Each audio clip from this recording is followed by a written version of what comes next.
उत्पादन संभावना वक्र की मान्यताएं क्या क्या है। जैसे मैं आपको पहले ही बता चुका हूं कि अध्ययन की सुविधा की दृष्टि से यह मान लिया जाता है कि अर्थव्यवस्था में सिर्फ दो वस्तुओं का उत्पादन किया जा रहा है। तो पहली तो इस मान्यता पर आधारित है उत्पादन संभावना वक्र, जिसको कि अंग्रेजी में बोलते हैं प्रोडक्शन पॉसिबिलिटी कर्व, पीपीसी। इसको पीपीसी के नाम से भी जाना जाता है, यानी शॉर्ट फॉर्म में इसको पीपीसी बोल दिया जाता है। पीपीसी यानी प्रोडक्शन पॉसिबिलिटी कर्व। जैसे आप यहाँ पे देख पा रहे हैं, मैंने लिखा है प्रोडक्शन पॉसिबिलिटी कर्व, और इसको शॉर्टकट यानी शॉर्टकट की भाषा में अगर हम इसको बोलें तो पीपीसी के नाम से भी हम इसको जानते हैं।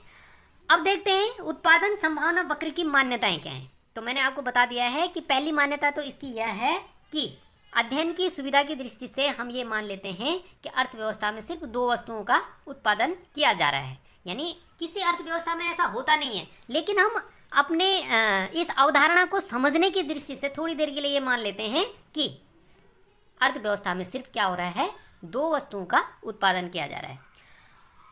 दूसरी जो अवधारणा है, दूसरी जो मान्यता है वो यह है कि उत्पादन के साधन सीमित हैं और उनके वैकल्पिक प्रयोग होते हैं। तो ये निश्चित रूप से उत्पादन के साधन तो सीमित हैं और उनके वैकल्पिक प्रयोग होते हैं। जो तीसरी मान्यता है वो यह है कि जो हमारे पास उपलब्ध साधन है उनका हम पूर्ण रूप से उपयोग कर रहे हैं, और वो उपयोग हम पूरी कुशलता से कर रहे हैं, पूरी कुशलता पूर्वक हम उनका उपयोग कर रहे हैं। तो तीसरी मान्यता यह है कि जो हमारे पास उपलब्ध साधन है उनका पूर्ण और कुशलतापूर्वक उपयोग किया जा रहा है।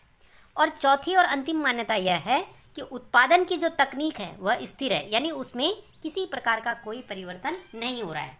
तो इन मान्यताओं पर आधारित है हमारी उत्पादन संभावना वक्र।